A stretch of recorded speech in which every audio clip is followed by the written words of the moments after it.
আলহামদুলিল্লাহ, বাংলাদেশের ঐতিহ্যবাহী জেলা লালমনিরহাট পাটগ্রাম থানার অন্তর্গত বাউড়া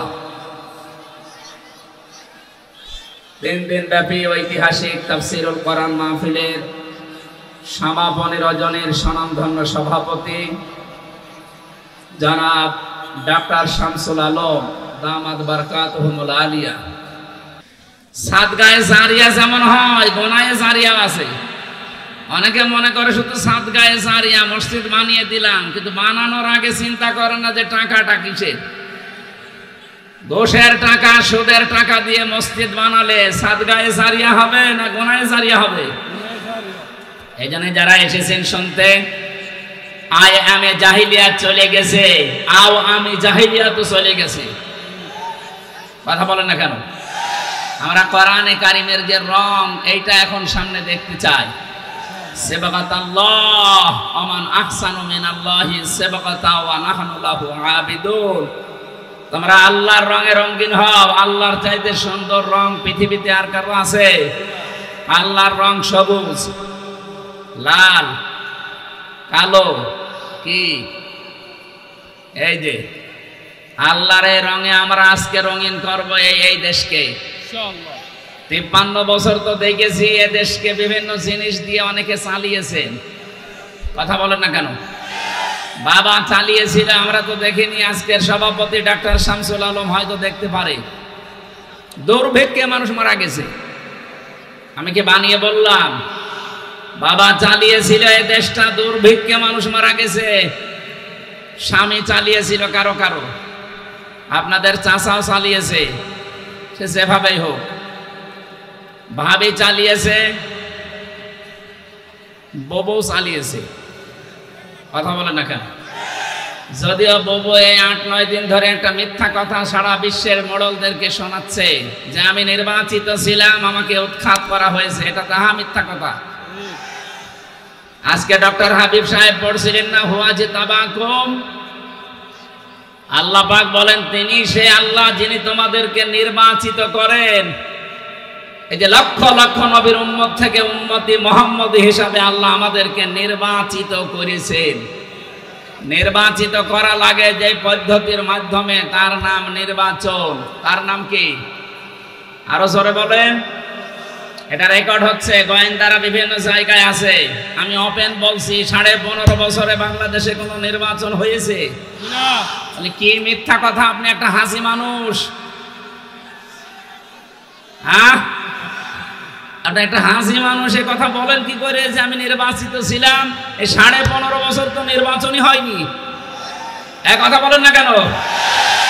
আপনি যদি ঘোড়াকেও জিজ্ঞাসা করেন এই 15.5 বছর যারা ছিল ওরা কি নির্বাচিত ছিল, ঘোড়াও হাসবে। একটা কথা বললেন, শয়তান পর্যন্ত বিশ্বাস করে না। এক কথা বলেন না কেন? কারণ নির্বাচনের আগে আপনি 154 জন ডিক্লেয়ার দিয়েছেন, তার মানে নির্বাচন হয়নি, কথা বলেন না কেন? আর এর আগের বার একেবারে দিনের ভোট রাতে করে ফেলেছেন, তার মানে নির্বাচন হয়নি। দিনের ভোট যে রাতে হয়েছে বাংলাদেশে, এর প্রমাণ আমি নিজে।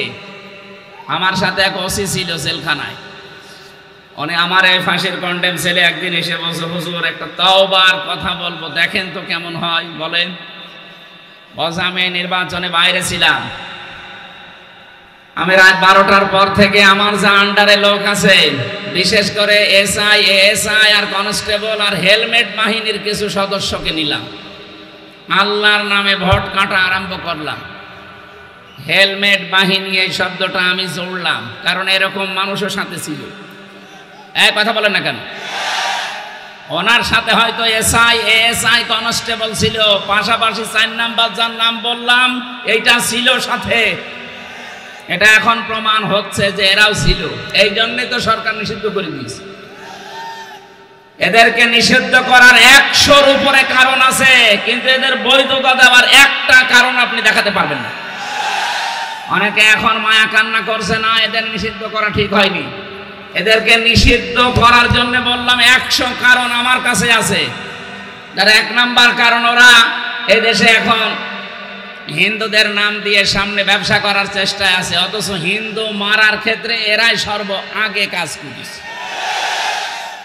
আপনি বলেন, এই যে বিশ্বজিৎকে যারা মেরেছে, ছাত্র শিবির মেরেছে, ছাত্র লীগ সে মেরেছে, সে আমার সাথে জেলে ছিল, শাওন, খুলনায় বাড়ি। অবশ্য হুজুর আমি যখন কপ দিচ্ছিলাম, ও আমারে বলছে, ভাই আমি শিবির না, আমি হাফ হাতা না, আমি ফুল হাতা। তারপরেও ছাড়ি নাই। ফুল হাতা বোঝেন? কিছুই বোঝেননি আপনারা, রংপুরের বিভাগের মানুষ, কিভাবে বুঝবেন? ঠিক আছে। ও বারবার বলেছিল যে ভাই আমি শিবির কি, আমি মুসলমানই না, আপনি আমার মারবেন না। এরপরও আমি তারে কপ দিয়ে দুনিয়া থেকে বিদায় করে দিলাম।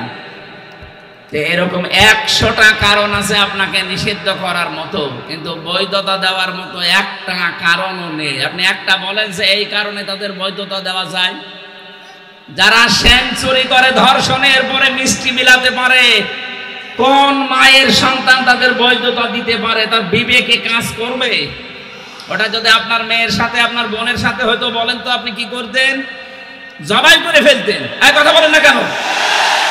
তাও তো কম হয়ে গেছে যে নিষিদ্ধ করেছে, ওদেরকে অন্তত জবাই করা দরকার, যা করেছে 15.5 বছর। জন্মলগ্ন থেকে শুরু করে এই 24 সালের 5 আগস্ট পর্যন্ত এখনো ষড়যন্ত্র থেমে নেই ওদের। এখনো পর্যন্ত বলছে এই দিন দিন না, আরো দিন আছে, ওর ওই দিনের কাছে নিয়ে যাওয়া দরকার।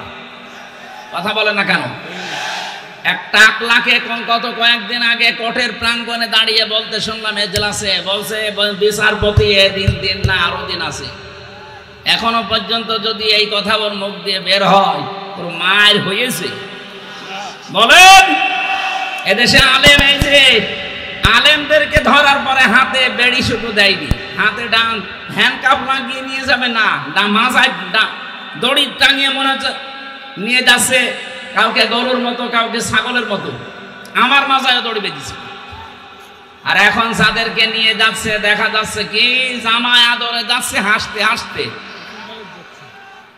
না, এখানে কোনো দুর্বিসন্ধি হচ্ছে। আমরা চাই আমাদের ওপরে যা করেছেন তার 100 ভাগের 1 ভাগ অন্তত করেন।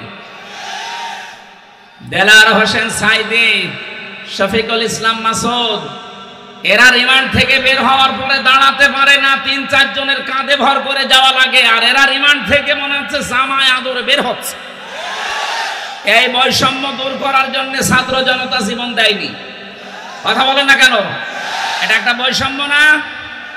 আমাদের সাথে কি করলেন, এদের সাথে কি করছেন? আমরা চাই যা করেছেন তার অন্তত 100 ভাগের 1 ভাগ তাদের উপরে করেন। চেহারার দিকে তাকালে যেন অন্তত হাজি সেলিমের মতো একটু কান্নাকাটির ভাব দেখায়। আমি মামলার হাজিরা দিতে গিয়েছিলাম, শেষ মামলা, দেখলাম আল্লাহর ওলি হাজি সেলিম সাহেব কাঁদতেছে, শিশুর মতো হাওমাও করে কাঁদে। অত আর নৌকা বলতে পারে না, কথা বন্ধ করে দিয়েছে আল্লাহ, বলো হৌকা। সম্মানিত ভাইরা, আমরা আইএমএ জাহিলিয়াত কিতাবে পড়েছি, ইতিহাসে পড়েছি, আমি জাহিলিয়াত 15.5 বছর দেখেছি। কথা বলেন না কেন? নতুন আর কোন জাহিলি যুগ আমরা এই দেশে দেখতে চাই না। অনেকে এখনো ষড়যন্ত্র চালাচ্ছে নতুন একটা যুগের তৈরি করার জন্য।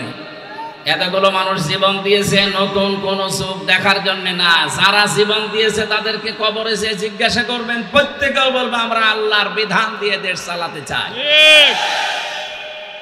কারণ যারা শহীদ হয় তাদেরকে মৃত বলা নিষেধ। কথা বলেন না কেন? মুখ দিয়ে যেন কেউ না বলে যে মরে গেছে, না বলা যাবে না। এমনকি অন্তরে ধারণাও করা যাবে না মরে গেছে। কোরআনে কারিমে 2 জায়গায় আল্লাহ এমন দিয়েছেন, সূরা বাকারায়, সূরা আলে ইমরানে, যে যারা শহীদ হয় তাদেরকে এই মুখ দিয়ে বলবা না মরে গেছে। যারা শহীদ হয় অন্তরে কোনোদিন ধারণাও করবা না মরে গেছে। বালা হায়াউন ইনদা রাব্বিহিম ইরযাকুন, তারা জীবিত এবং আমি আল্লাহর কাছে তারা রিজিক পায়। সুবহানাল্লাহ বলতে পারেন নাই? সুতরাং আমার কথা হচ্ছে, মূল কথা, যারা মিথ্যা ছড়াচ্ছেন এখনো পর্যন্ত, বিশেষ করে ডোনাল্ড ট্রাম্প আসার পরে দেখছি কারো কারো বৃদ্ধি বেড়ে গেছে। মনে করছে মোড়লদেরকে কথা বললে বিশ্বাস করবে। শয়তান যেখানে বিশ্বাস করে না, অন্তত ট্রাম্পের মতো এরকম একজন মানুষ বিশ্বাস করবে। সে আজকে এই যে পেপারে দেখেছেন না, সংবাদে আজকে জানাচ্ছে যে কেউ যেন একটা এডিট করে চালিয়ে দিয়েছিল যে ডোনাল্ড ট্রাম্প ক্ষমতায় আসার পরে নাকি জানিয়েছে যে বাংলাদেশের প্রধানমন্ত্রী শেখ হাসিনা, অথচ 40 মিনিট তার কাছ থেকে বক্তব্য নিয়েছে সাংবাদিক, একটা বারের জন্য বাংলাদেশ সম্পর্কে কোনো কথা সে বলে না। এই এডিট করে করে মানুষকে আর কত অডিও কল শোনাবেন বলেন তো? নিজেই কল দেয়, নিজেই রেকর্ড করে, নিজেই এডিট করে, নিজেই ছেড়ে দেয়। এগুলো এখন প্রমাণ পাওয়া যাচ্ছে। বাংলাদেশে বিশৃঙ্খলা তৈরি করার জন্যে যারা এই কাজগুলো বাইরে বসে বসে করছেন, তাদের মোবাইলের এই রেকর্ডিং গুলো ফাঁস করা বাংলাদেশে নিষিদ্ধ করা হোক। এক কথা বলেন, আমরা চাই দেশটা যেভাবে শান্ত আছে এভাবে আরো শান্ত হোক। বিশৃঙ্খলা তৈরি করার জন্য যেই মাথা ছাড়া দেবে ওই মাথায় কেটে ফেলা লাগবে। এই জন্য মিথ্যা কথা হাজী সাহেব মানুষ আর ছড়াবেন না। আপনার ছেলে মেয়ে মিথ্যা কথা বললে আমরা মানতাম, কারণ তারা হাজি না। আপনি একটা হাজি, আমার আরাফাতের বোন, কথা বলছেন না কেন? আমার আরাফাতের ভাই ডক্টর হাবিব, আর উনি আমার আরাফাতের বোন। আমার বোন হয়ে মিথ্যা কথা বলবে, এটা মেনে নেওয়া যায় না? এটা করবেন না। আমি জানি যা করি এই দেশে সব আপনার কাছে চলে যায়। আশা করছি এরকম মিথ্যা কথা সামনে আর ছড়াবেন না। মানুষের সিম্পিতি আর পাবেন না। এতদিন যা পেয়েছেন মানুষ এখন বুঝে ফেলেছে। মানুষের ভেতরে আল্লাহ ভয় তৈরি করে দেয় 5টা কারণে। কয়টা বলেন বলেন? নবীজি যাইতেন নবুয়ত পাওয়ার পরে এসে বলেছিলেন, খাদিজা আমাকে ঢেকে দাও, জাম্মিলুনি ইয়া খাদিজা, আমি ভয় পেয়েছি। ইয়ার কি মারছে আপনার সাথে? পিটিয়ে লম্বা করে ফেলবেন। এমনিতে আপনাদের সারা দেশে এই নাম এমনি না, আমার মনে হচ্ছে এই কারণে দিয়েছে। এরপরে একটা কথা বলে দেখেন কি করে আপনারে ওয়াজ করা বন্ধ করে দেব। আবার হাত মারেন মানে একদম এদিকে নিষ্ঠভাবে তাকিয়ে থাকবে। কতগুলো মানুষ বসে আছে দেখতে পাচ্ছেন না? এখানে জেলা আমির আছে, মনে আছে ওনার সঙ্গে ইয়ারকে দোলা ভাই মারছে। রংপুর বিভাগের মানুষেরা খেয়াল করে শোনেন, আল্লাহ রাব্বুল আলামিনের নবী খাদিজাতুল কুবরাকে যখন বলেছিলেন আমি ভয় পেয়েছি, আমার জীবনের উপর আমার আশঙ্কা হচ্ছে, আমাকে ঢেকে দাও, খাদিজাতুল কুবরা ওই দিন 5টা কথা বলেছিলেন। 1 নম্বরে বলেছিলেন, ইয়া আবুল কাসেম, হে আমার স্বামী আপনি ভয় পাবেন না, কাল্লা ওয়াল্লাহি মা ইউখজিকাল্লাহু আবাদান, কখনোই না, আল্লাহ আপনাকে কোনোদিন ভয় দেখাতে পারে না। ইন্নাকা লা তাসিলুর রহিমা, কারণ আপনি রক্তের সম্পর্ক, আত্মীয়তার সম্পর্ক ঠিক রাখেন। এগুলো আপনি সম্পর্ক জুড়ে দেন, আপনি নষ্ট করেন না আত্মীয়তার সম্পর্ক, আপনাকে আল্লাহ ভয় দেখাবে না। এ হাদিস দ্বারা বোঝা যায় যারা মানুষের সাথে সম্পর্ক নষ্ট করে তাদের ভেতরে অজানা একটা ভয় আল্লাহ তৈরি করে দেয়। কথা বলেন না কেন? এই যে আপনি পালিয়ে গেলেন, আপনি তো আত্মীয়তার সম্পর্কগুলো সব ছিন্ন করেছেন। অন্তত রংপুর বিভাগের মানুষেরা, এই বিভাগে যেহেতু আপনার শ্বশুর বাড়ি, এরা তো সব আপনার দেবর নাই শ্বশুর, এদেরকেও বলে গেলেন না? এ বিভাগের মানুষকে তো অন্তত বলে যাওয়ার দরকার ছিল যে আমরা, আমার শ্বশুরের এলাকার লোক, এরা হয় আমার দেবর হবে না শ্বশুর হবে। এই দেবর শ্বশুর ভাসুর গুলো আজ আমার মনে হচ্ছে এতিম হয়ে গেছে। এদের সাথে রক্তের সম্পর্ক, এদের সাথে আত্মীয়তার সম্পর্ক, এদের সাথে আপনার রেহেমের সম্পর্ক, কারণ আপনার সন্তান ছেলে মেয়ে সব এই বিভাগ থেকেই তৈরি হওয়া। কথা বলে না কেন? বাংলাদেশের আরো 7টা বিভাগে আপনি না বলতে পারতেন, রংপুরে বলার দরকার ছিল, কিছুই বলেননি। এই জন্যে ভয়ে পালিয়েছেন, কারণ রক্তের সম্পর্ক যারা ঠিক রাখে না, আত্মীয়তার সম্পর্ক যাদের ঠিক নেই, তাদের ভেতরে একটা অজানা ভয় আল্লাহ তৈরি করে দেয়। 2 নাম্বারটা আরো কঠিন, তাহমিলুল কাল্লা। হে আমার স্বামী, ভয় পাবেন না, আপনি তো মানুষের বোঝা বহন করেন, মানুষের বোঝা হালকা করে দেন। কিসের বোঝা? কষ্টের বোঝা, দুঃখের বোঝা, ঋণের বোঝা। আপনি মানুষের বোঝা হালকা করেন, আপনি ভয় পান কেন? কি করে গেলেন আপনি? এই দেশে লক্ষ কোটি কোটি টাকা বাইরে পাচার করলেন, এখন এই দেশে কোটি কোটি টাকা মানুষের মাথার উপরে ঋণ। ঋণের বোঝা দিয়ে গেলেন আপনি। কত কষ্টের বোঝা দিয়েছেন। 2024 সালের 5 আগস্টে এই যে 2780 জন মানুষ, একটা হিসাব পেয়েছি সরকারি জরিপে, 2780 জন এখনো হাসপাতালের বেডে কাতরাচ্ছে। কারো হাত নেই, পা নেই, কারো চোখ নেই, অন্ডকোষ উড়ে গেছে। এই মানুষগুলো তার বাবা মার কাছে, ভাই বোনের কাছে, পরিবারের কাছে, সমাজের কাছে, দেশের কাছে একটা বোঝা না? এ কথা বলছে না কেন? এই বোঝাটা দিয়ে গেলেন। আপনি তো চলেই যাবেন স্বামীর বাড়ি, একটু আগে গেলে তো বোঝা তৈরি হয় না। আর আমরা এদেশে দেখতে পাচ্ছি, যারাই আমরা এদেশ থেকে বিদেশে যাই তাদেরকে আমরা রেমিটেন্স যোদ্ধা বলি। কথা বলেন ঠিক কিনা? যারাই যায় তারা মাসে মাসে টাকা পাঠায়। আপনি 3 মাস গেছেন, একটা টাকাও পাঠাননি। আমরা চাই অন্তত 3 মাসে 3-30-90,000 টাকা পাঠান। পুরুষ মানুষের নাই বেতন বেশি, আপনার তো বেতন অর্ধেকও আছে। 3 মাসে আমরা 90,000 টাকা চাই। এই কথা বলেন এখানে। যারা ঋণের বোঝা, কষ্টের বোঝা, দুঃখের বোঝা মানুষকে দিয়ে যায়, তাদেরকে অজানা ভয় আল্লাহ তৈরি করে দেয়। আরো বাকিগুলো তো বললাম না। এত কিছু যারা দিয়ে গেছেন, নবীজির উম্মতে শামিল হওয়া তাদের জন্য সম্ভব না। এই জন্য মিথ্যা কথা যারা ছড়িয়ে আজ বিশ্বের মোড়লদের মন পাওয়ার চেষ্টায় আছেন, এ মিথ্যা বন্ধ হওয়া লাগবে। কারণ নির্বাচনের মাধ্যমে মানুষ নির্বাচিত হয়। 15.5 বছরে দেশে নির্বাচনই হয়নি। কথা বলেন ঠিক কিনা? যারা দায়িত্বে আছেন আমরা আহ্বান জানাবো, যারা এখন দায়িত্বে আছে, খুব তাড়াতাড়ি সম্মানজনক একটা সময় নিয়ে নির্বাচনের মাধ্যমে নির্বাচিত জনপ্রতিনিধির হাতে দেশটা তুলে দেন, তাহলে এই ষড়যন্ত্রগুলো সব বন্ধ হয়ে যাবে। আপনি দেখতেছেন আজ 2-3 দিন কিন্তু একটা কথা চলছে সারা বিশ্বে। এদেশটাকে এখন ডক্টর ইউনূসের নামে উনি চালাতে চাচ্ছে, যে উনি জঙ্গিবাদ উস্কে দিচ্ছে, এদেশ জঙ্গিবাদে ভরে যাচ্ছে। এদেশে যারা ইসলামপন্থী মানুষ,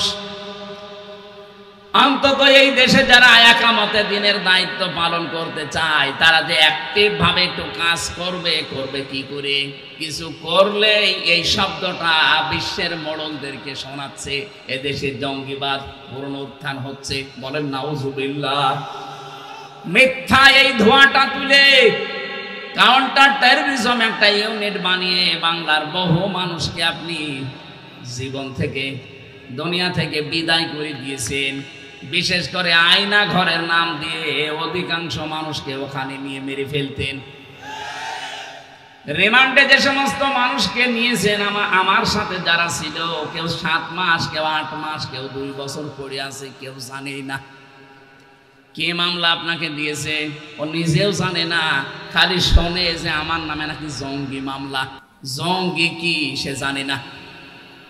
বাংলাদেশে নাটকটা তৈরি করার মূল কারিগর যারা ছিল, যাদেরকে দিয়ে এটা তৈরি করার চেষ্টা চালিয়েছিল, তারা কিন্তু আমাদের এই পাশের দাদা বাবুরা। ওইটা এখন আর বিশ্ব খাচ্ছে না। ভাঙা ঢোল আর কতদিন বাজাবেন? এই জন্য মিথ্যার অবসান দরকার।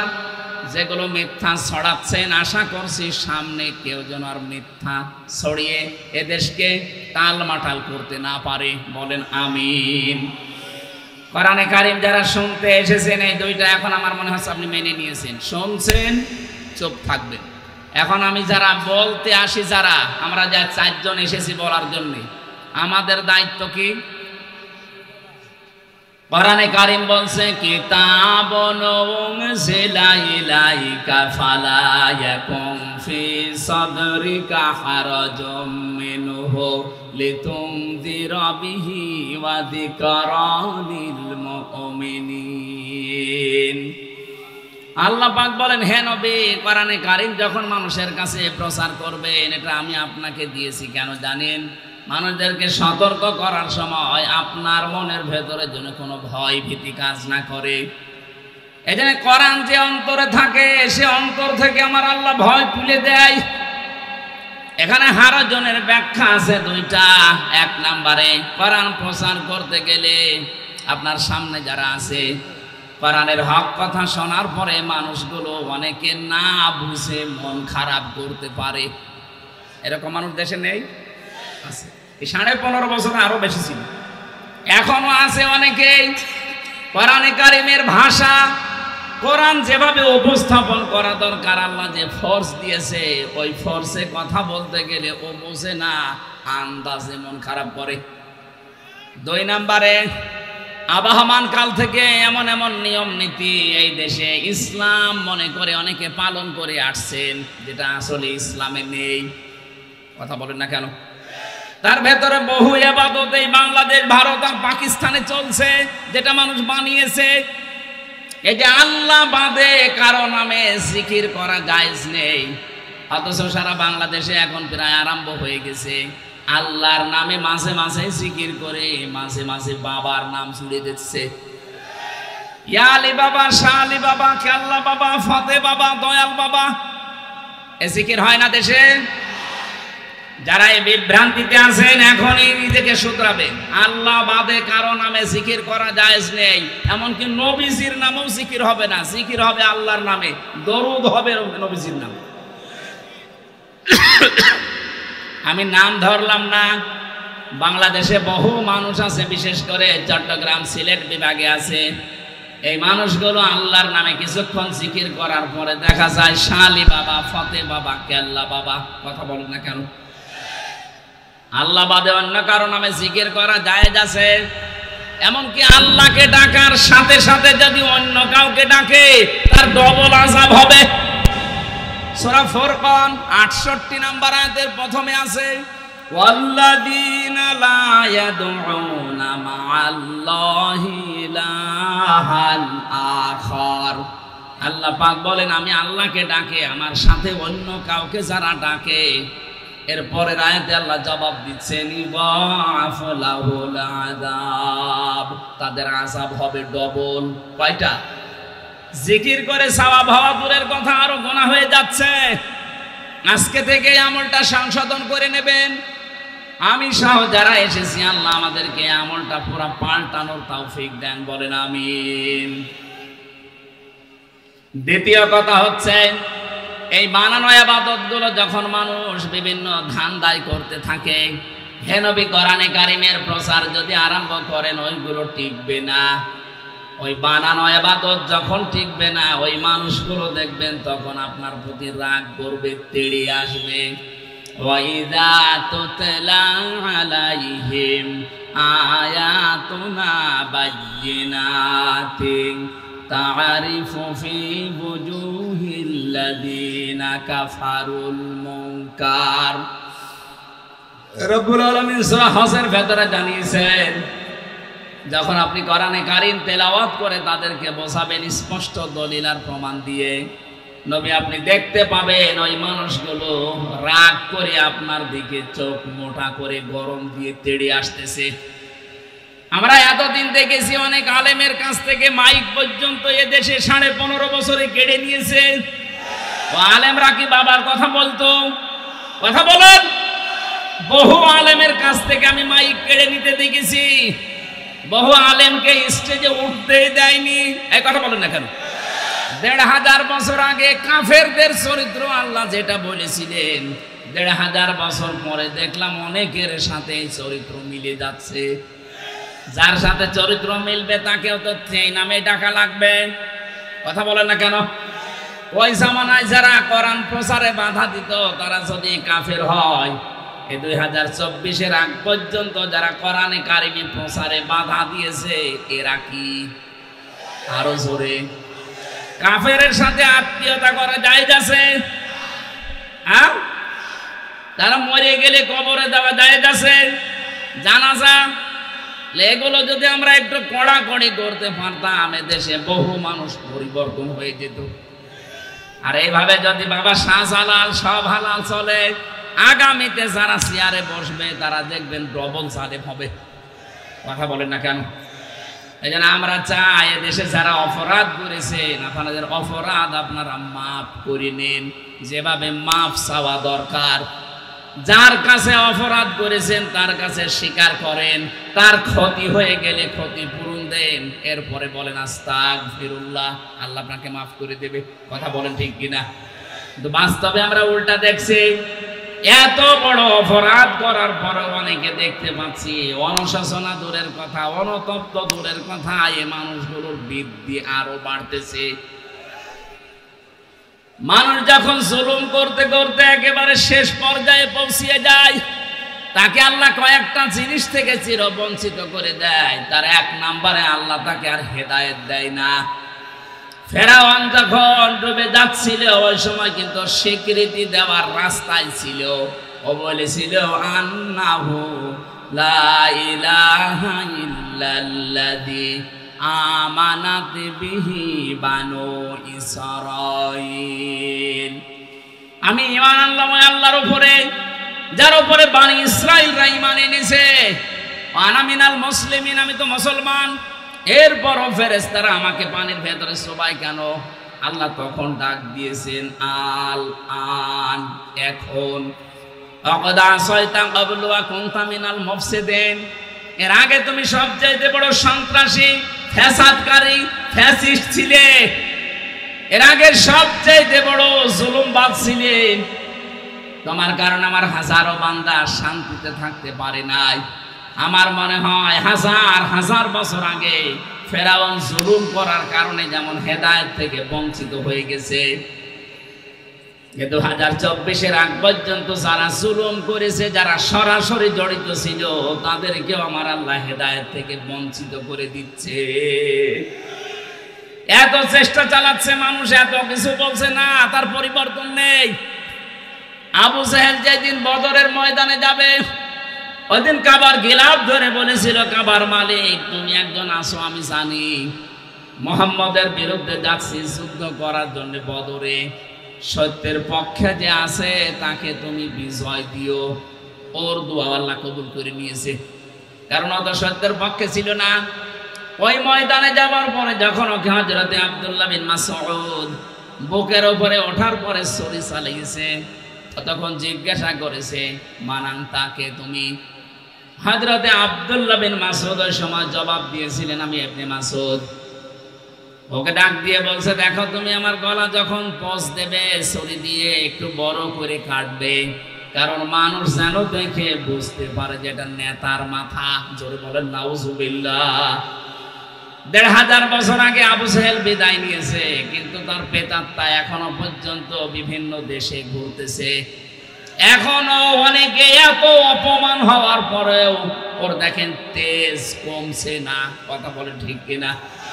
এতে কালামানি কালকে দেখলাম কলার পাতায় আল্লাহ শুইয়েছে, বিসি উড়ে গেছে, লজ্জা আছে ওর, এরপর হাসতেছে।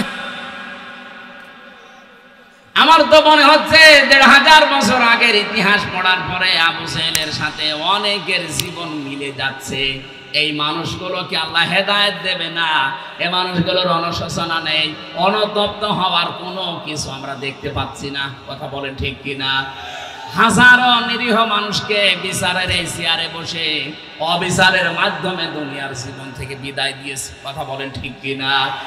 এই জন্য যারা জুলুম করেন, জুলুম থেকে যদি অব্যাহতি পেতে চান, আল্লাহর মামলার আসামি আপনি, যদি এই কেস থেকে মুক্ত হতে চান, যার কাছে অপরাধ করেছেন, জুলুম করেছেন, তার কাছে ক্ষমা চাবেন, আর তার ক্ষতি করে থাকলে ক্ষতিপূরণ দেবেন। কথা বলেন না কেন? আমার জীবন থেকে 3টা বছর আপনি কেড়ে নিলেন, আমার বাবার লক্ষ লক্ষ টাকা আপনি হাতিয়ে নিয়েছেন এই মিথ্যা মামলার মাধ্যমে। আমি চাই আমার মামলার আয়ু থেকে একেবারে টপ টু বটন যারা জড়িত তারাও 3 বছর জেলে থাকবে আমার মতো, আর আমাকে ওই লক্ষ লক্ষ টাকা ক্ষতিপূরণ ফিরিয়ে দেবে। নাই তো শুধু আস্তাগফিরুল্লাহ পড়বেন আর আপনার মাফ হয়ে যাবে। কবরের মতো জায়গায় 8 বছর 10 বছর 14 বছর পড়ে আছে। এখন কি দিন না রাত সে জানে না, কোন মাস জানে না, কোন বছর জানে না। এরকম একটা ভয়ঙ্কর জায়গায় আপনি রাখলেন তাকে, এটা জানতেন যে আছে। এই খারাপ কাজ দেখার পরও আপনার ভেতর থেকে কোনো বাধা আসে নাই।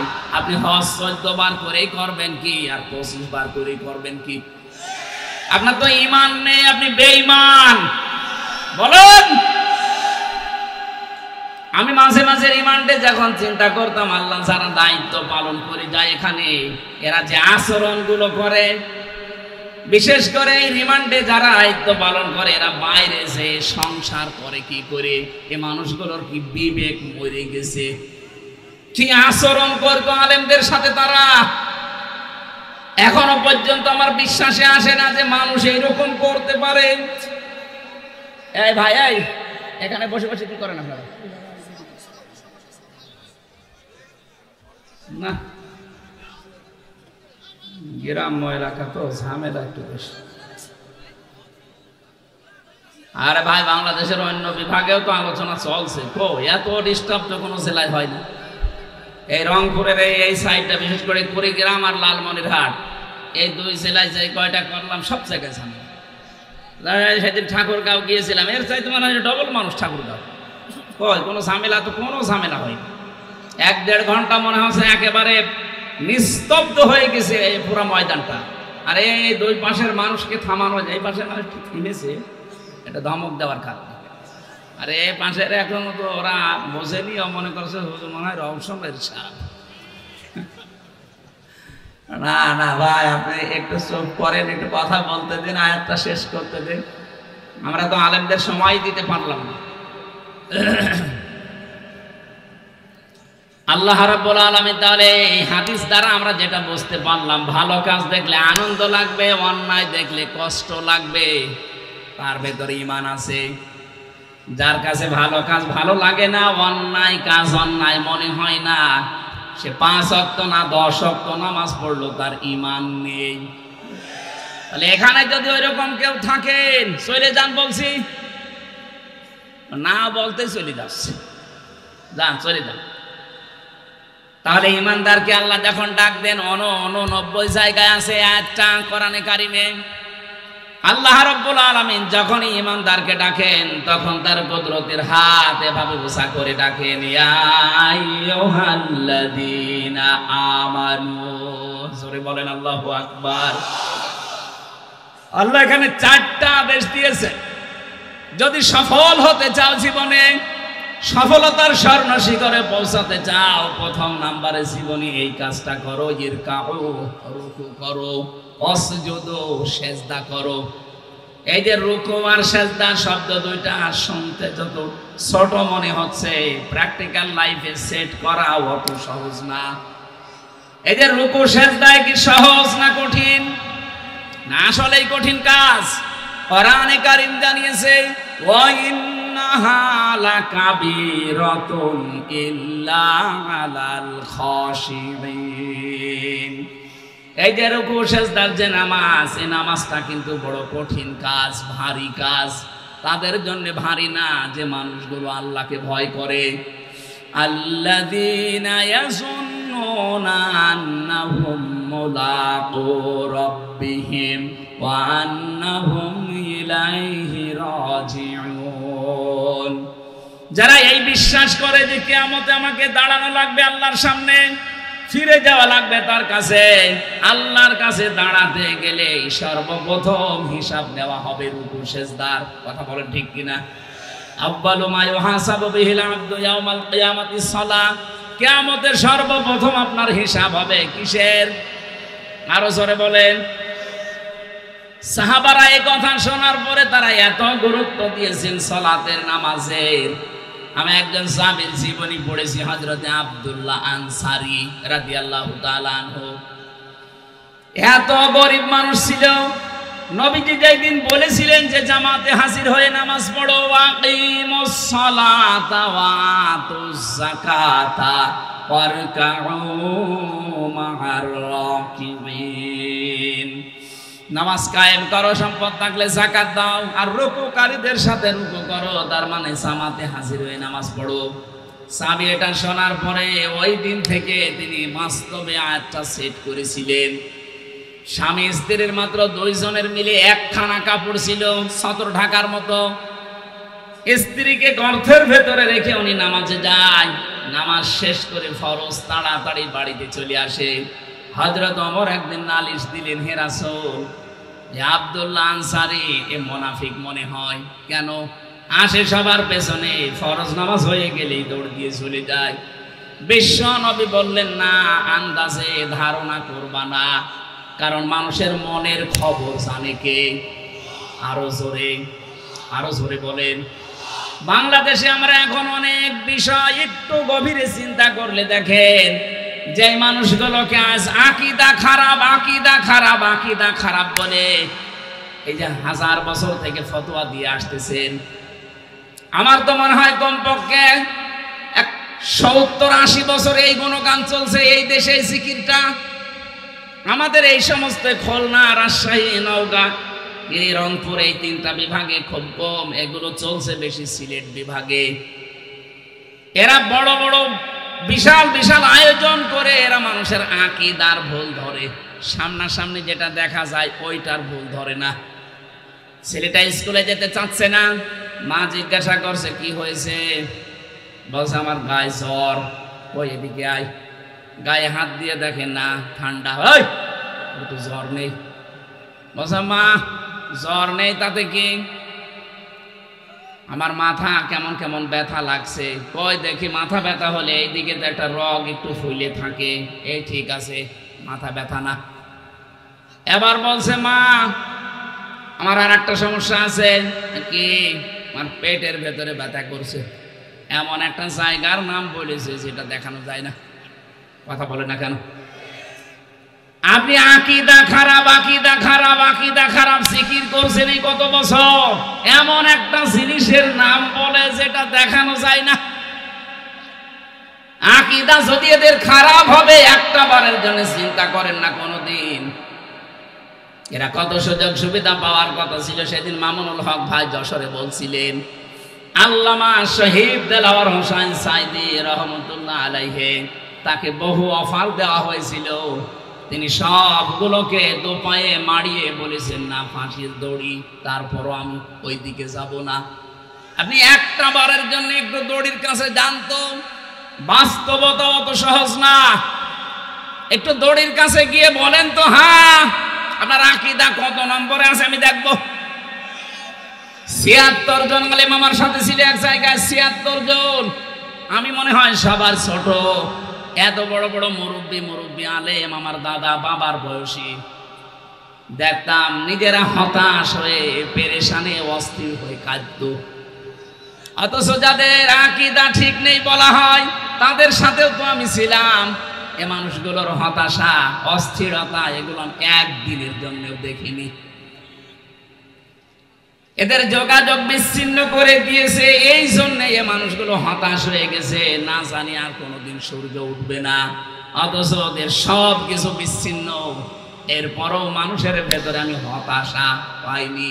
নিজে পরীক্ষা করার জন্য বলেছিলাম, স্যার এখানে টাকা পয়সা খরচ করলে গোপনে ছোট মোবাইল পাওয়া যায় কারারক্ষীদের মাধ্যমে, এই নিয়ে দেই। কেন? আপনার ছেলে আছে, ছেলে তাতে কি? আপনার স্ত্রীর সাথে কথা বলে ওগুলো আমি আল্লাহর রাস্তায় দিয়ে এসেছি, আল্লাহ দেখবে। এ কথাটা ওই ময়দানে দাঁড়িয়ে বলা অত সহজ না যত সহজে হামজা এখন বলছে। ওই জায়গায় টিকে থাকা অত সহজ না। আজকের এই যে ডক্টর হাবিব ভাই, উনি ছেলে থাকাকালীন ওনার স্ত্রী আমাকে বলেছিল যে ওনার চাকরিটা নাকি চলে যাবে। আমি ভেতরে খোঁজ খবর নিয়েছিলাম, কত শক্ত ওই সময় পর্যন্ত, তাও তো আমরা ওই মানের লোক না। এই পর্যায়ে থাকার বলে বলে যা কলেজের চাকরি চলে যা, কিন্তু যে রাস্তায় আসি এই রাস্তা থেকে আমি এক চুলো নড়তে রাজি না। আপনি কাকে বলেন আকীদা ঠিক নেই? এই মানুষকেই তো বলেন যে আকীদা ঠিক নেই। কি আকীদা আপনার? আপনার যে আকীদা আমি 9টা এখন আমার মোবাইলে আছে, এই আকীদাগুলো কেউ বিশ্বাস করলে তার ঈমান চলে যাওয়ার কথা। আর আপনি ওই আকীদা নিয়ে ফতোয়া দিচ্ছেন যে আপনাদের আকীদা ঠিক নেই। এটা আপনি এই মানুষগুলোর প্রতি জুলুম করছেন। বিবেকটা কাজে লাগাবেন। কি করেছেন ইসলামের জন্য? শুধু পেট আর জহব্বা বাদ দিলে কিছু নেই আপনার। যাদের বলেন আকীদা ঠিক নেই তারা কি করেনি? জীবন পর্যন্ত দিয়ে দিয়েছে। আমি নিচে নামলাম না তাই বলেন তো, আপনার বিবেকের কাছে প্রশ্ন করে কি করেছেন আপনি? ইসলামের নাম ভাঙিয়ে শুধু জহব্বা আর এই পেট বাদ দিলে আপনার আর কিচ্ছু থাকে না। আর যাদের বিরুদ্ধে এই অভিযোগগুলো নিয়ে আসেন যে ওদের আকীদা ঠিক নেই, ওদের আকীদা তো ওই আকীদা আমার আল্লাহকে আমার মনে হয় দেখে দেখে তারা বলেছিল ক্বালু রাব্বুনাল্লাহু সুম্মা ইসতাকামু তাতানাজ্জালু আলাইহিমুল মালাইকা। আমি যে হাদিসটা বলার জন্য পর্যন্ত এসেছিলাম, সাহাবী ডাক দিয়ে বলে হে রাসূল আপনি একটু খোঁজ খবর নেন। তারপরেও নবীজি বললেন ঠিক আছে, আন্দাজে ধারণা করবা না কারো উপরে, চলো যাই। আসরের নামাজ পড়ে বাড়িতে গেলেন, বাইরে দাঁড়িয়ে সালাম দিলেন, আসসালামু আলাইকুম ইয়া আহলাল বাইত। বাড়ির ভেতর থেকে কোনো আওয়াজ নেই। নবীজি 3 বার ডাক দিয়েছিলেন। তৃতীয়বার হযরতে আব্দুল্লাহ আনসারী কাঁপতে কাঁপতে বের হয়ে এসেছে। নবীজি ডাক দিয়ে বললেন দেখো 3 বার ডাক দিলাম তোমাকে, তুমি তো ভালো করে জানো আমি নবী যদি তোমার উপরে নারাজ হয়ে যায় আল্লাহ তোমাকে জান্নাতে দেবে না। এই এখানে নড়াচড়া করবে না, পরে একবার মোনাজাত করে যাবেন। হযরতে আব্দুল্লাহ আনসারী বলেছেন হে রাসূল আমি দেরি করলাম কেন, আপনি আগে এইটা দেখেন। আমি স্বামী স্ত্রী 2 জনের কাপড় আছে অনেক, কিন্তু সদর ঢেকে নামাজ পড়ার মতো কাপড় মাত্র একটাই। আমি নিজে নামাজ জামাতে পড়বো আর আমার স্ত্রী সন্তান নামাজ পড়বে না, জীবনও আমার মন মেনে নেয় না। এজন্য নামাজ জামাতে শেষ করার পরে আমি দৌড়ে বাড়িতে আসি। বাড়িতে যে গর্তের মতো আছে ছিঁড়া অল্প যে কাপড়গুলো পরে থাকা যায়, কিন্তু নামাজ আদায় করার মতো না। এসে আমার এই বড় পবিত্র কাপড়টা আমার স্ত্রীকে দিয়ে আমি নিজে ওই গর্তের ভেতরে আশ্রয় নেই। আপনি যখন প্রথম ডাক দিয়েছিলেন তখন আমার স্ত্রী নামাজে, দ্বিতীয় ডাক দিয়েছেন তখনও নামাজে, তৃতীয় ডাকে তাড়াতাড়ি স্ত্রী নামাজ শেষ করে গর্তের ভেতরে ঢুকেছে আর আমার কাপড় দিয়েছে এই যে আমি আপনার সামনে। নবীজি কেঁদে ফেললেন। জামাতে হাজির হওয়ার জন্য নামাজ আদায় করার জন্য আমার এই উম্মতটা এত ব্যস্ত, এত স্যাক্রিফাইস করেছে। আমাদের তো জামার অভাব নেই। কি দোহাই দেবেন আপনি বলেন তো? কিয়ামতে যদি এই লোকটাকে আল্লাহ একদিকে দাঁড় করায় আর আমি হামজাকে আর একদিকে দাঁড় করিয়ে বলে 2 জনের বিচার হবে, কেউ তো নামাজি তুমিও নামাজি, চা খেতে খেতে আপনি আসরের নামাজের জামাত নষ্ট করেন, কথা বলেন। এমনকি অনেকে এখানে আছে 2 ওয়াক্ত পড়ে 3 ওয়াক্ত পড়ে না। না, একটা সাফ কথা শোনেন, যারা 5 ওয়াক্ত নামাজ পড়েন না আল্লাহর ভাষায় তারা কিন্তু মুসল্লি না।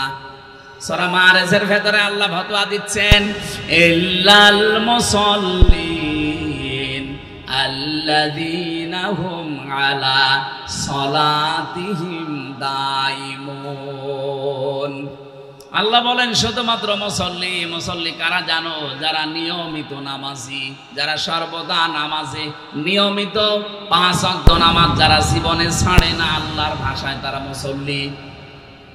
লালমনিরহাটবাসী আমরা অনেকে কিন্তু এখনো মুসল্লি হতে পারিনি। তার মানে কিয়ামতের সর্বপ্রথম যে প্রশ্ন, এই প্রশ্নে আমরা ধরা খেয়ে যাব। কথা বলেন না কেন?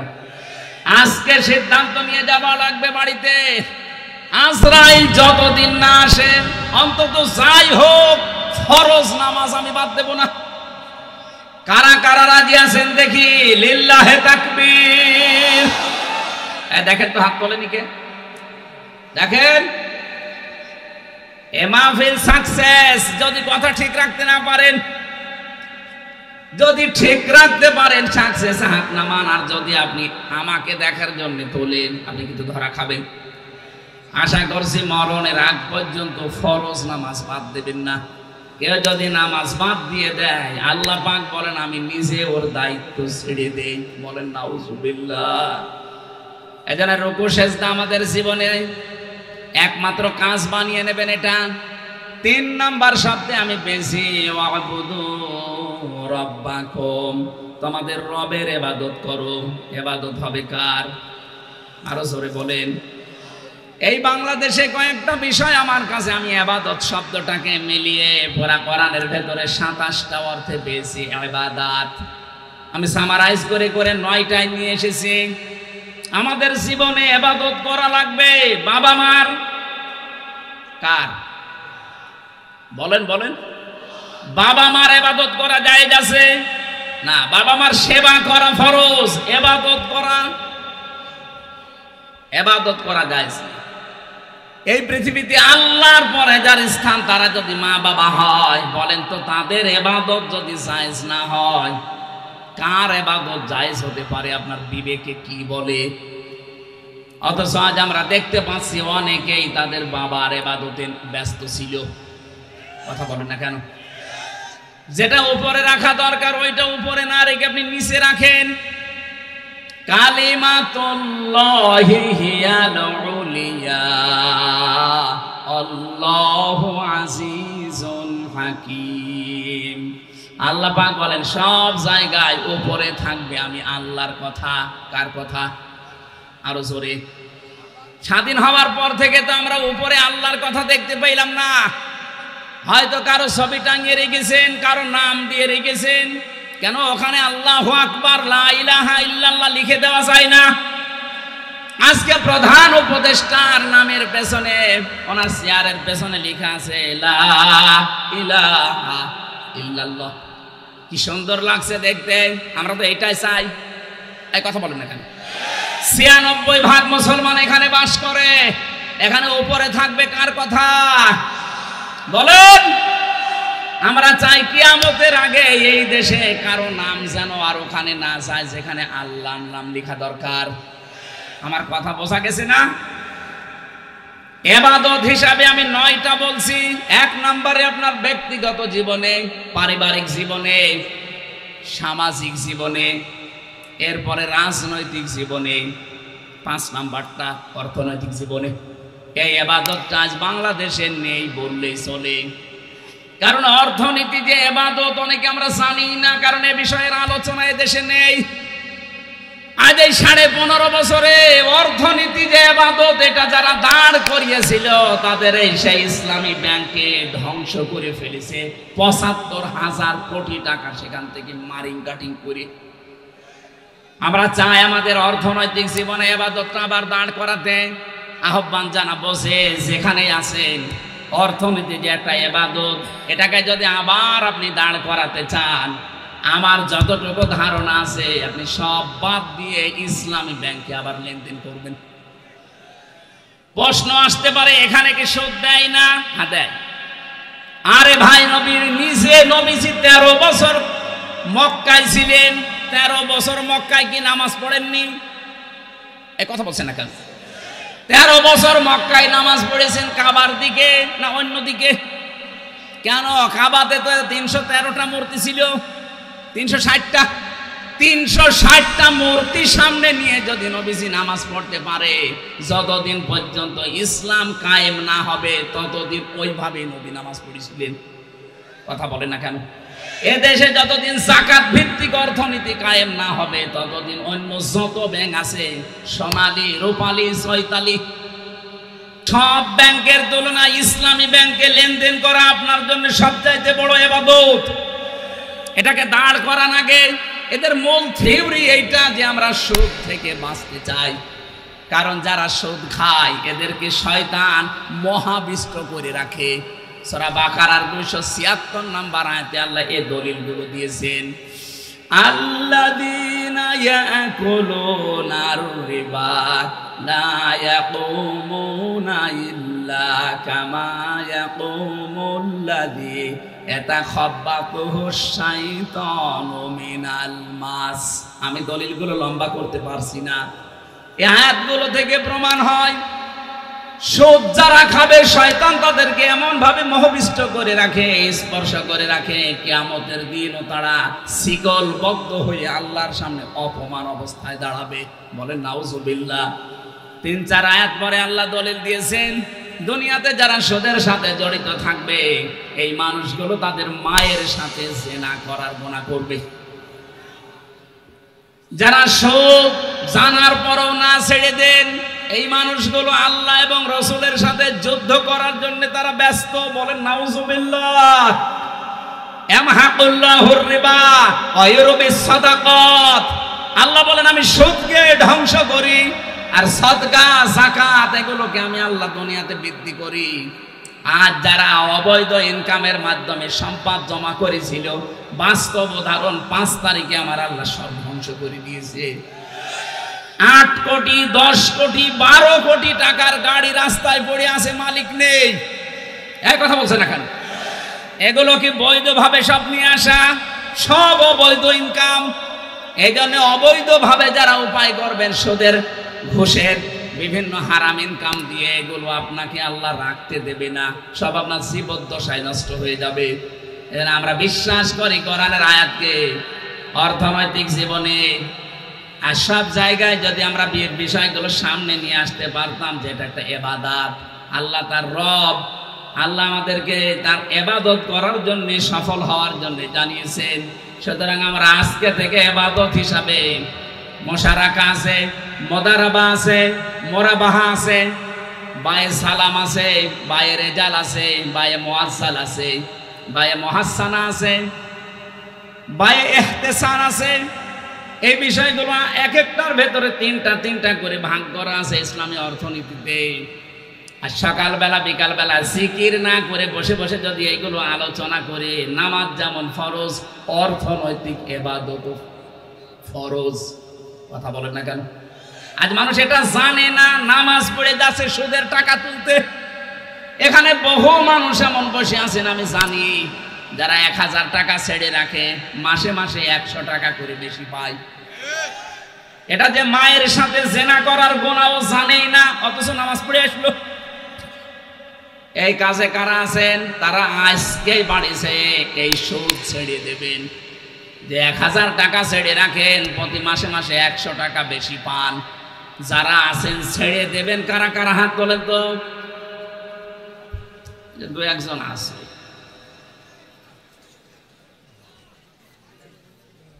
মুশারাকা পার্টনারশিপ করে ব্যবসা করা, এটা ব্যাংকিং ব্যবস্থায় করছে ইসলামী ব্যাংক।